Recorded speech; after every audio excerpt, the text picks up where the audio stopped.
so excited to be here with you guys today and with my amazing pastor, Jeff.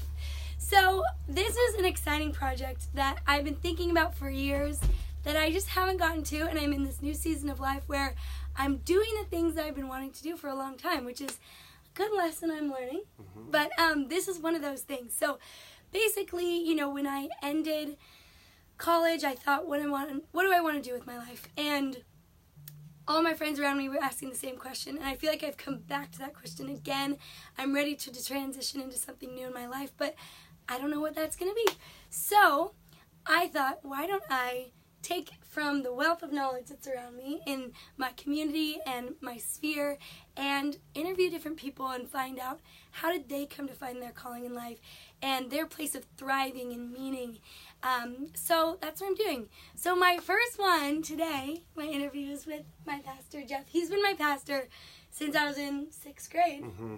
And he's so amazing. He just has so much wisdom and just such a man of integrity and character. And I think he's just living out his calling in such a beautiful way. So that's why I wanted to bring him on for all to learn from. So, Jeff, tell us a little bit about yourself, and then we'll get into the questions. All right. Well, I've been a pastor in Laguna for going on 17 years. Oh, that's and amazing. I did, before that, another 6 years of youth ministry. So I've done this for a while. And then I kind of came to Laguna thinking I would be here for 3 to 5 years and have ended up raising my family here. So good. Which is awesome. And my job's changed a few times. I was an assistant pastor here and a co-lead pastor, and now I'm the lead pastor of our church. And I have 3 kids, Gabe, Mia, and Lila. And my oldest just turned 16 a couple days ago. And my wife, Patty. And so we've been married for 18 years. Oh. Yeah. Such a good family. I love them. And you've babysat our kids. Exactly. So, yeah, right. So we have a long history.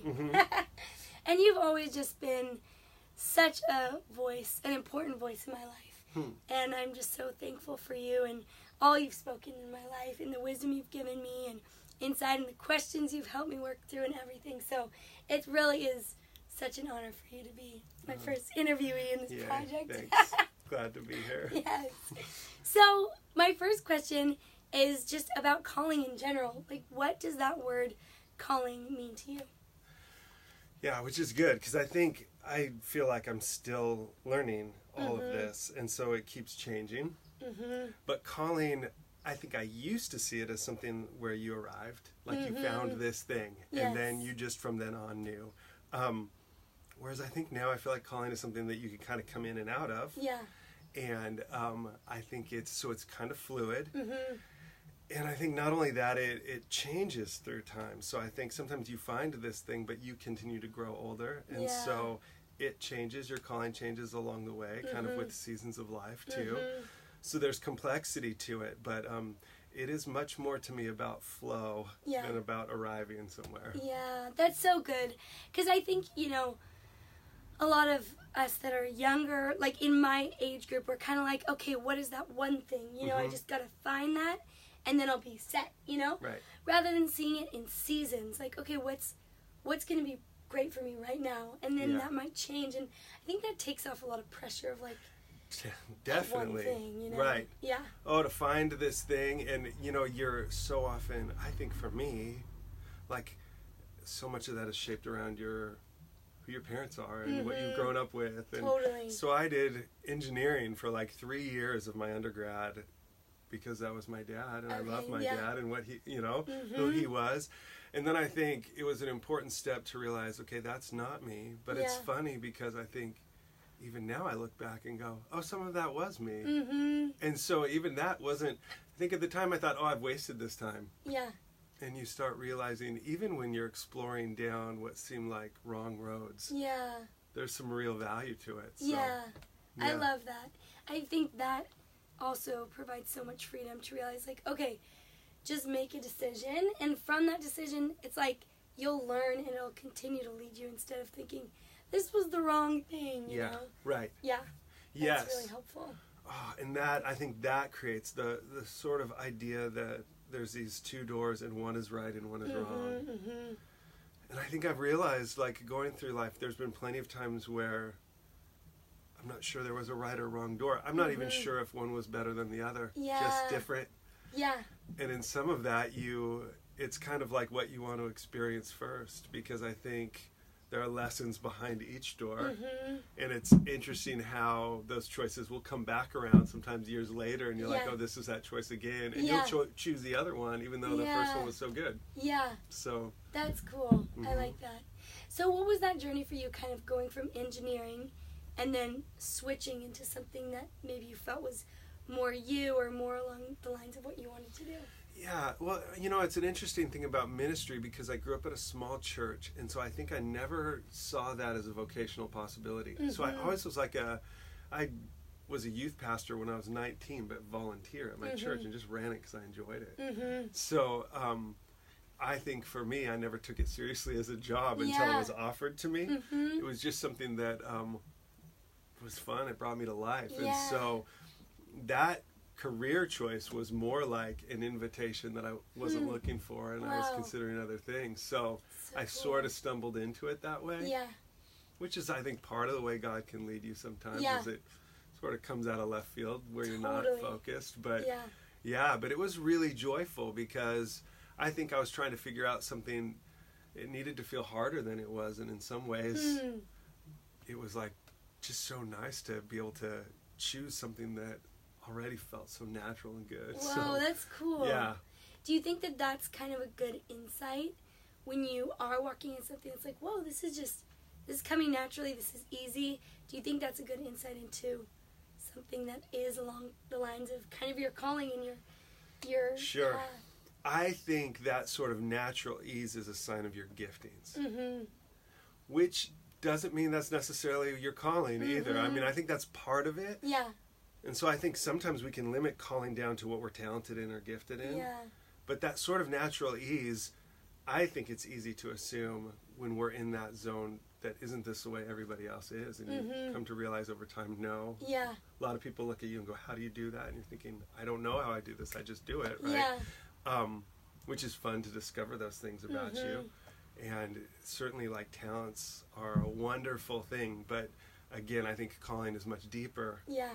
And so we can almost miss it by focusing too much on the sort of self-satisfaction instead of realizing that calling isn't just about our fulfillment, but really how it integrates with others around us and how we connect and give back. I think that keeps it honest. Yeah. And, that's super cool. I love that. So when were there points in your life when you kind of felt like, whoa, I'm totally, like, in my zone. Like, I'm thriving. Yeah. I'm doing what I was made to do. Yeah, that's a good question. And I think oftentimes those are seasons, because I think we can be doing what we're supposed to be doing and it can feel overwhelming, right? Yes. And I think of times like that where I thought, oh, I feel like I'm in over my head, when really I was in my calling and it just felt new, and it required more of me, more courage than I had, and I was just having to learn that. But I think it's almost afterwards you realize it, because it's got this sort of self-forgetful quality to it, where, so for me with speaking, I've felt that, where I think I was just talking from my heart. And, Patty would say, oh, there's such an authority on you. And realizing authority is not this, like, posture or this confidence that you muster up. Instead, it's just sort of a natural ease and flow that, like, comes, like you're speaking right in your passion. But again, if that was calling alone, I wouldn't have, that would end up taking up a small part of my life, because I think it's something that you kind of come into, and then, so and sometimes there's seasons where you're really in the flow, but I think often it's moments where you go, oh, this is what I'm supposed to do. Yeah. I think there's a deep sort of joy that comes with that too. It's really fulfilling. But again, I don't know if that's ever been a place where I've felt like I've remained long. Yeah. But that's good too, all right? Because I think And the times where you don't feel it, or there's almost a hunger that creates that's good and keeps. Again, it's just not this static thing, right? We're constantly being drawn into something bigger and bigger and bigger. Yeah. So the second we've found it, I think there's a tendency to want to say, okay, this is enough. Yeah. Let's just stay here. And then God goes, no, there's more. Yeah. But I love that. There's always more. Always more.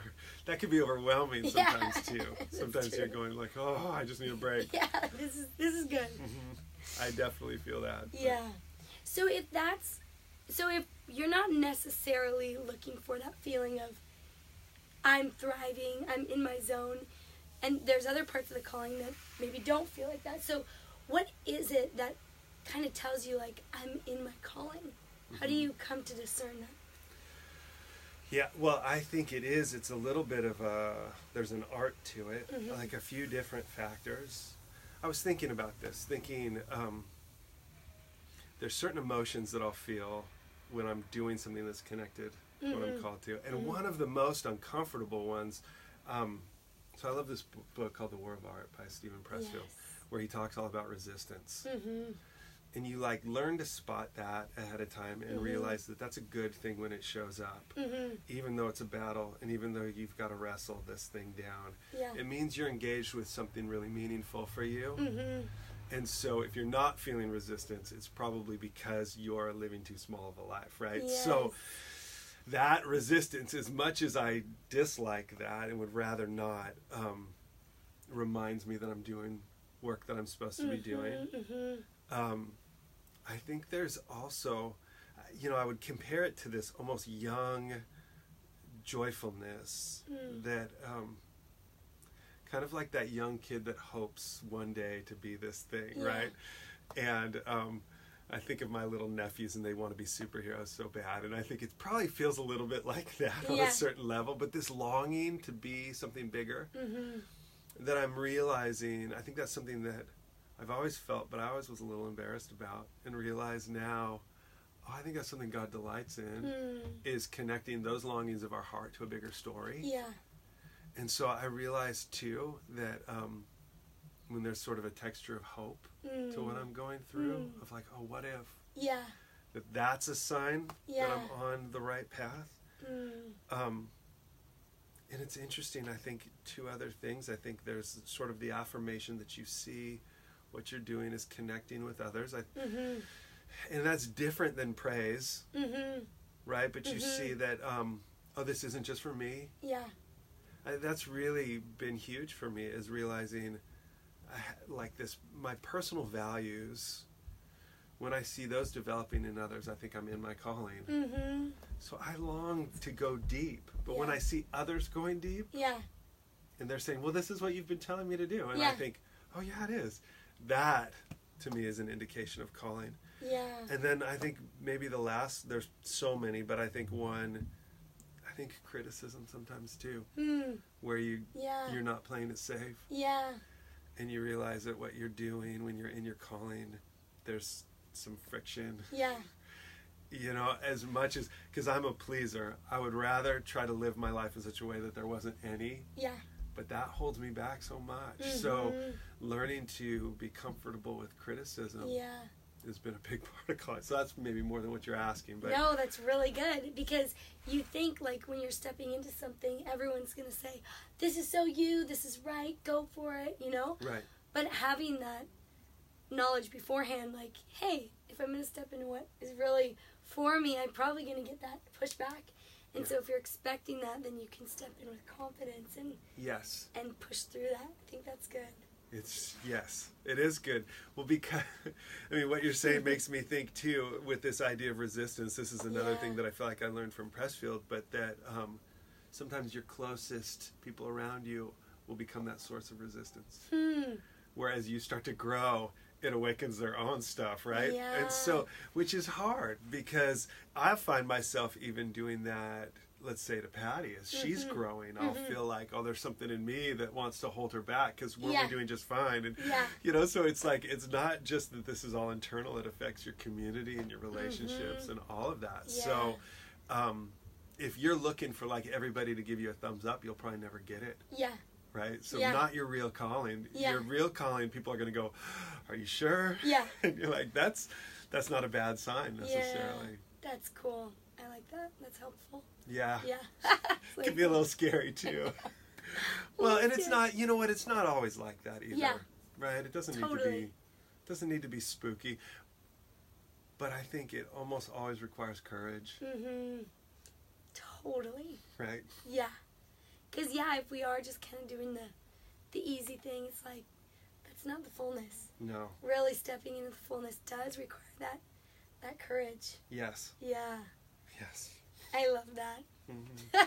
I think I'm starting to realize that a little bit more in my life. It's like, that saying of like, Pastor Jeff, Pastor Jay, he says this a lot, like, you only live once, you have one life to live.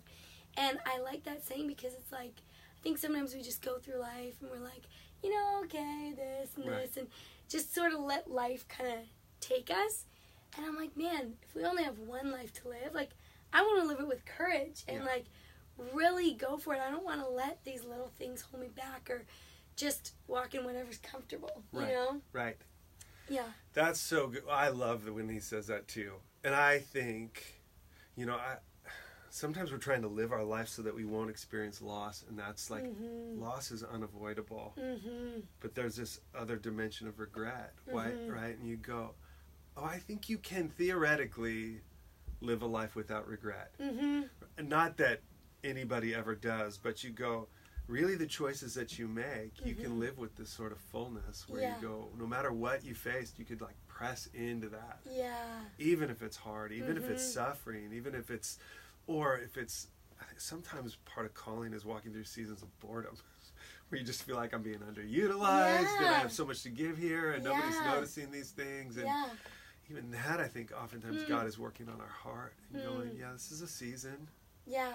Right? But we persevere through that and we realize we come out on the other end having learned. Yeah. Like the deep work sometimes happens in those slow times. So that's really helpful too, because I think in boredom you're just like, okay, this cannot be it. I'm so bored. I need to be alive. But realizing that calling is all encompassing of all those seasons. Yeah. Yeah. Yeah. And I think the hunger, when we talk about calling, I think it's easy to mix that up with like living a spectacular life or living an impressive life. Totally.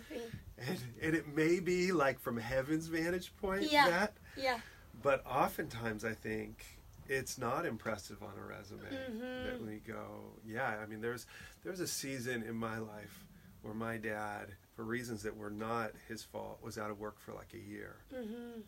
That I watched my dad do so much internal work that year. But I think it also was this really powerful year for my family and what we learned and how we drew together. And, so you go, you never choose that. Yeah. And yet that can often be the richest. It's kind of the winter months of our growth. But so much happens in those seasons too. Yeah. So I love that. He works it all together. Totally. At least looking backward, we're like, oh, I see what you're doing there. Going forward, you're like, what are you doing? Yeah, what's happening? So with that kind of like what God is doing, how do you feel, there's kind of two sides of the spectrum. There's one side that's like, God has one plan for you, and you kind of got to discern, like, where is he calling you and what is he leading you into? And then, there's other books I read that are kind of just like, you choose. Like, it's kind of like anything you do is really good and God's going to use it. Yeah. But I feel like maybe it has to be somewhere kind of in between. But I don't know. What do you think about that? And how have you found God's direction in your life? What has that process been like? Yeah, that's good. And I think often when we're that wrestling with like, what is fate or the sovereignty of God and what is responsibility and freedom and choice. And this to me, I think philosophically people don't like this, but those two things somehow coexist. They're these furious opposites that won't go away. Yeah. And so somehow all that responsibility is on us and somehow all that responsibility is on God. Yeah. So you have that great verse in Philippians where it says, like, work out your salvation with fear and trembling, and then it says it's God who's at work to will and work to his good pleasure. Yeah. And, you know, I think that you almost have to grasp those things fully, where we take full responsibility for our lives and our decisions and our choices. And at the same time, I think you live with this sort of open-handed trust that in the end God is going to direct. Yeah. Probably more than we realize. Yeah. That we're probably less free than we want to admit. You know, how many times I like to go back and fix my story at different places. Yeah. And I think God would go, no way. Yeah. That chapter was so important, or you wouldn't be here without this, or even that wound, or that thing that you're working with. And so, you know, I mean, this is going to seem tangential, but I think, you know, it's like praying for healing and something's not going away. And I think sometimes God goes, oh, you need that wound. That's part of the journey. That's part of the story. So working with that and working through that and limping along the way, I think oftentimes it creates humility in us, creates a softness and a trust, or it can. But that's hard. It's hard. So hard. But it's comforting. I think the older I get, it's comforting looking back and thinking about sovereignty, which used to, I think when I was younger, would kind of be a violating concept. Now it's like feeling like your story is being held and that you've been led even when you didn't realize, you know. It sounds a little cliche, I guess, but I just think it's true. And I think you start realizing that so many things that felt within your control really are beyond your control, and you find yourself just going, okay, thank you, God, that you've got this. It makes so much sense, because when you're younger, you want the sense of, like, I have my whole life ahead of me. I want to be able to choose whatever I want to do. But then later in life, you kind of look back and you're like, oh, I hope I did everything right. And knowing, like, God's been in control is such an amazing thing. You're like, okay, like, he's got this, and I'm where I'm supposed to be. I think that's really needed. Well, I remember a time in my life where I feel like I had two very different opportunities in front of me. And I was praying, God, what's the right thing? And I really feel like God said, pick. And I remember kind of praying back, like, what are you hoping that I'll pick? That's a good question. But I think sometimes in those choices, God does love to give us what our hearts desire. So I think that's even factored into this. I don't think we have a God who's just choosing these things because he's like, sorry, deal with it. I think so much is him going, trust me. Like, I know what we're going for here. And he sees the end much better. You see that as a parent, where you end up making decisions for your kids that they don't want, but you know in the end they do. And so I think sometimes sovereignty works a little bit that way too. But I love that, because truly I think we sometimes think we know what we want. It's really not what we want, you know? He's like, no, actually, this is what you want. You'll see it later. Totally. Because when we want a shortcut, you know, I think we go, oh, I would love to be this person, and what's the fastest way there? And I think sometimes it's a slower journey than we want it to be. That's so true. It's very slow sometimes. I'm like, oh, what am I doing? Or you're going around that block again, and you're thinking, I was just here, are we really doing this again? And, but even there, I think God is going, we're going a little bit deeper each time. And sometimes we don't see that change. You know, I love that prayer that says, trust the slow work of God. And slow work, you can trust, right? It's something that sticks. And we love immediate and spectacular. And God is so often going, let's do the patient fruit.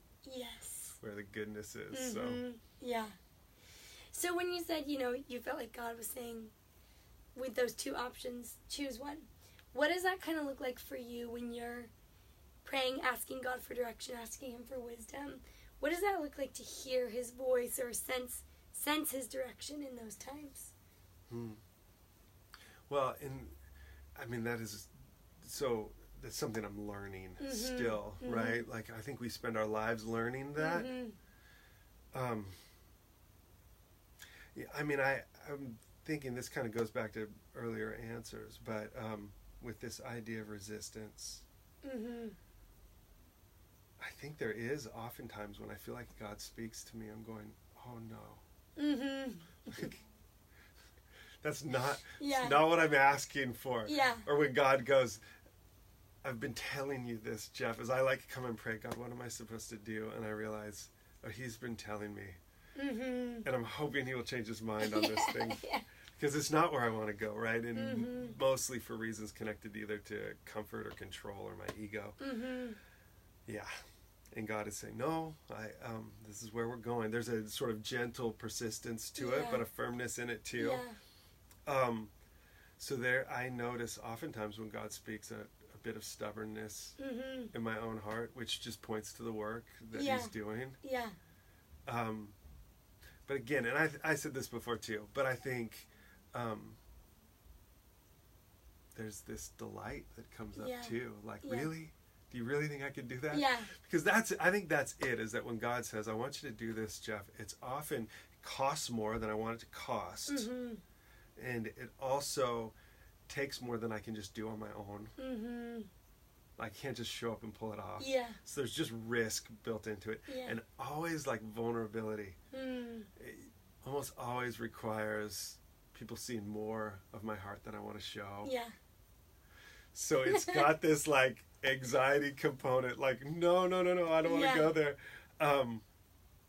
So that for me, okay, and let me just say that's as I'm exploring calling. Because I've had times where I've been like so alone and I feel like all of a sudden God has just come in and been like, I'm here. Right? No resistance, no anything, just God's presence, right? So there are times where I've experienced that peace and that presence of God where it hasn't been this Father going, get out there. It's just been this gentle, compassionate presence. However, usually when I'm talking about calling, it's a little bigger than I feel like I'm ready for. And it's something that we're going to have to do together. So as that starts to digest, then I start getting excited. But that's generally not my first reaction. It kind of comes. Yes. First it's like, oh no. Like, please don't let it be this.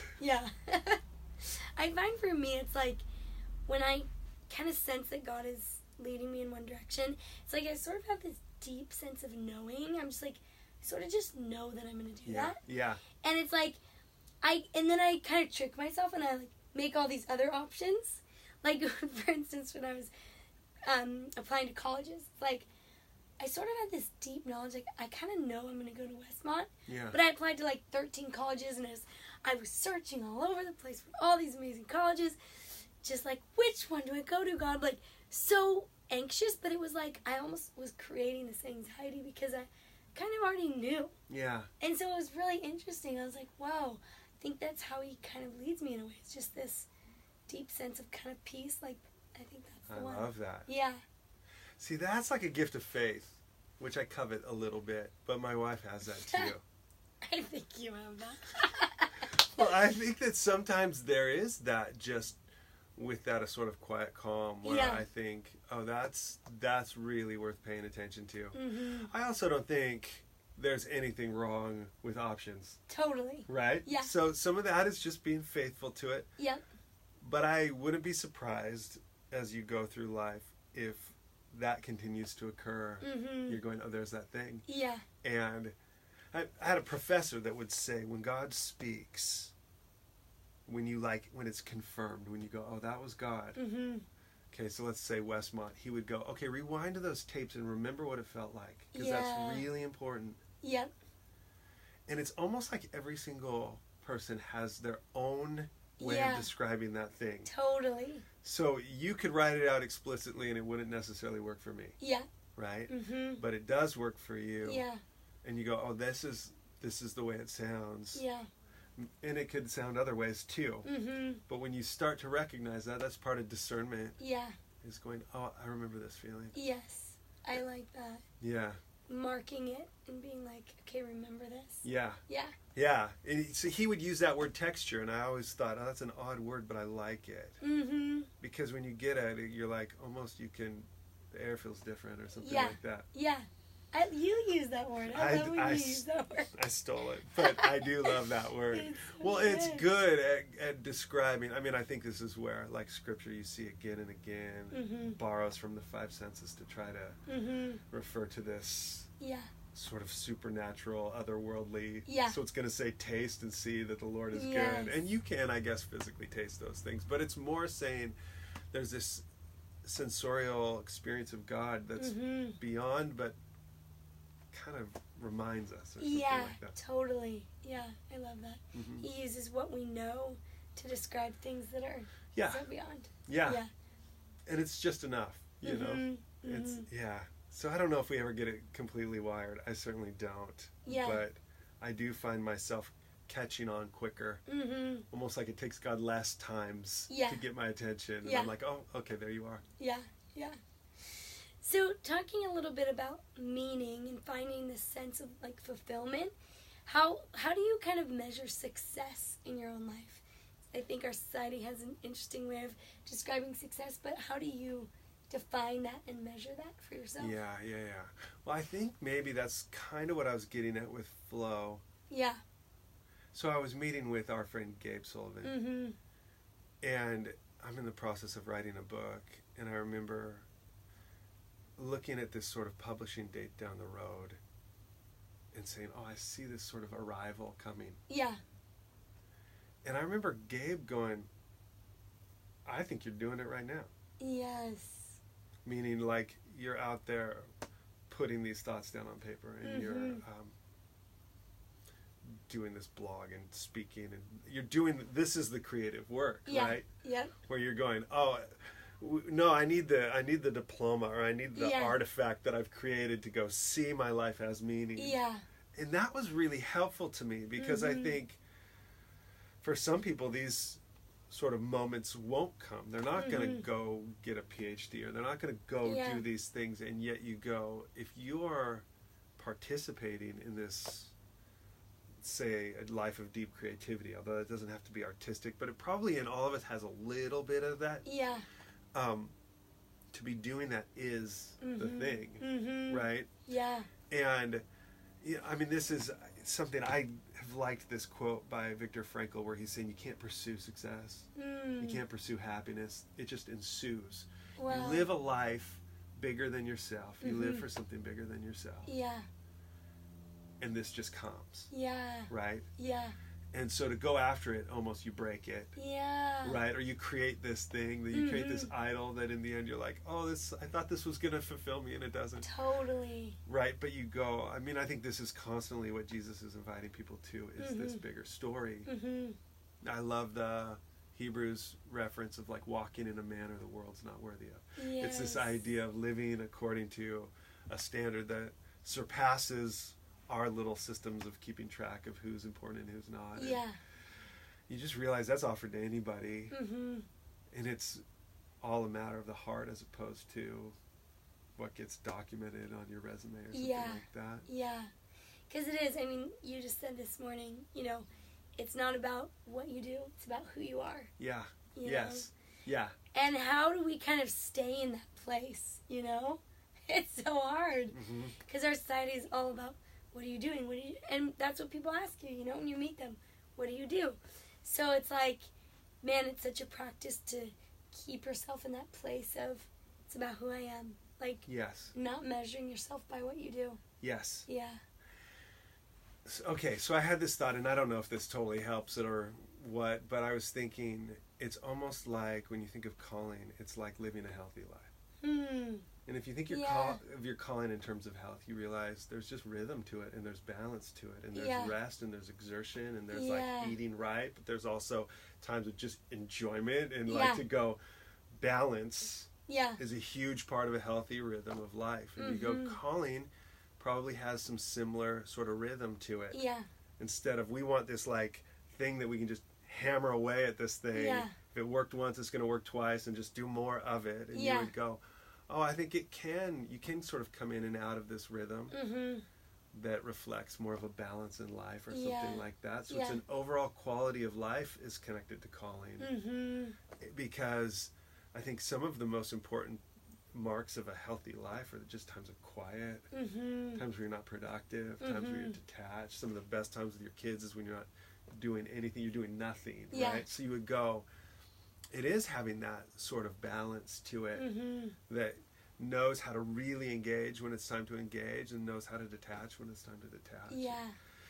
So it's complex, but I think in that sense too, we find our whole life living kind of finding that art of healthy living. I mean, I just think you guys are the champions of this. Your family does so good in this.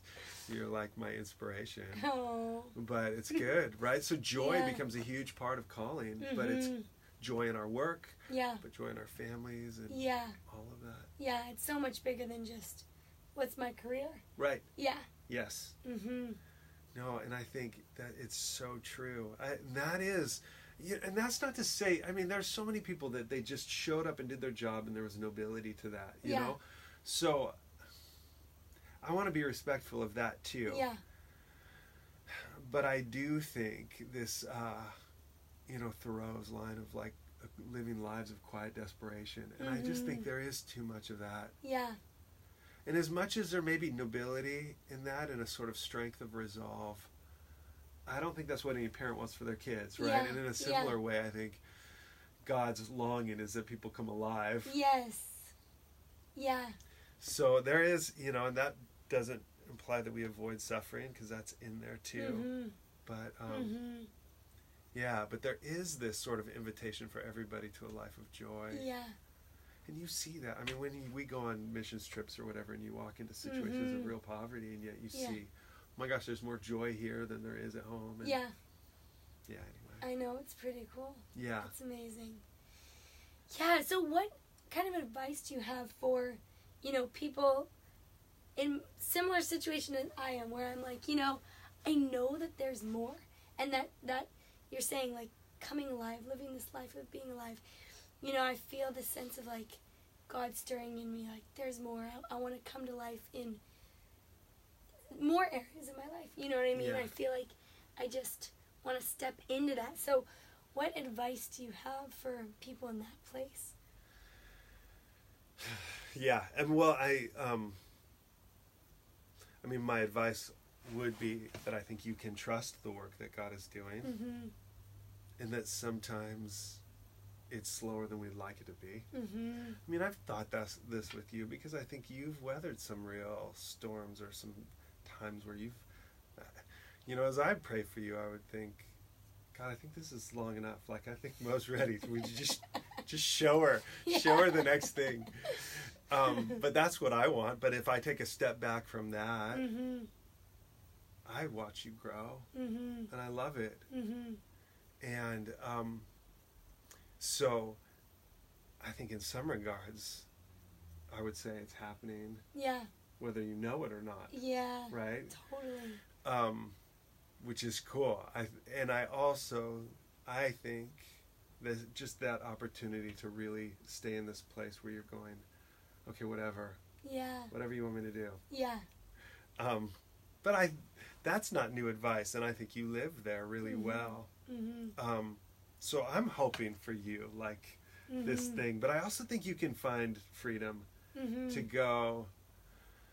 I loved that when I feel like God was saying to me, like, go pick something. Yeah.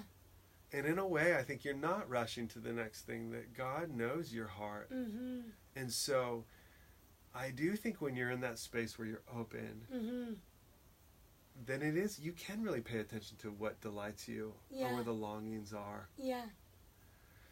Sometimes we don't know what those are. Yeah, exactly. So I realize this is complex, but I think this idea that we have, I think God has a little bit of this sort of playfulness where he likes to be pursued. I love that verse in Isaiah about God being a God who hides. And I can almost see this kind of whimsical side of God where he wants you to come find him too. So I Yeah. think there is a season of waiting, but Mm-hmm. when ideas kind of jump and you feel your heart leap, Yeah. especially when you're young, I think, oh, you can just go, Yeah. right? Mm-hmm. Try not to rack up a bunch of debt or something like Yeah. that. Yeah. Exactly. But it is fun to kind of explore, Mm-hmm. and those are gifts too, Mm-hmm. you know. So I think I would say that. I think I would say soak up Yeah. life experience. I also think, like, thinking about you, how this has been such a sweet season of family and friends, Mm-hmm. and sometimes people don't get that. Yeah. So I see the goodness in that too, Totally. where that's a real gift and Mhm. part of your story. Mm-hmm. But you know, I think something that your brother and I talk about all the time is how opportunity isn't the hard part for God. Hmm. Like I think so often what God is waiting for is our hearts. Yeah. And so I don't know That's how that cool. applies, but I think I like that. so often when our hearts are there and Yeah. open and ready, and Yeah. then it's God's timing, you find things fall in line that Yeah. you couldn't have put there for yourself, and you just go, Yeah. oh, wow, like it's a little bit like God showing off, like, let me show you how easy this is for me to do. Yeah. And I think for us it's the hardest thing in the world, Mm-hmm. and if we try to control it, it creates so much stress. But Yeah. when we like really give that to God and say, all right, Mhm. opportunity is yours, Yeah. and I'm just going to be in this place of readiness Mm-hmm. and responding in courage Yeah. and stepping in. I mean, I think what you're doing right now is faithful to a Mhm. longing that's been there, and I think that's what you do. Mm-hmm. It's cool. Yeah. Taking those small steps. Right. Yeah. Right, which aren't even, in the end, probably very small steps. They're probably big steps Yeah. on a certain heart level, Yeah. where you're going, at least the courage to do it sometimes is a massive step, Yeah. even though it appears to be small. So. Mm-hmm. Yeah. Ah, so many good things. Wow. I feel like my brain has just grown Nice. 10 years. I'll thank probably you. change my mind in 5 years, but you're Exactly, that's welcome. what we all do, right? The journey. We're constantly like, oh yeah, new thinking. Mhm. But that was so helpful, so good. Yeah, Yeah, thank you so much. you're welcome. It's fun to do this with you. It's so fun. And just thank you for who you are and all you do for our town and our church and all the people you impact. You're amazing. Thanks, Will. Yes, This is fun. so fun. Well, thanks everybody for joining us. Hope you enjoyed it. Hope you got so much out of it, because I know I did. And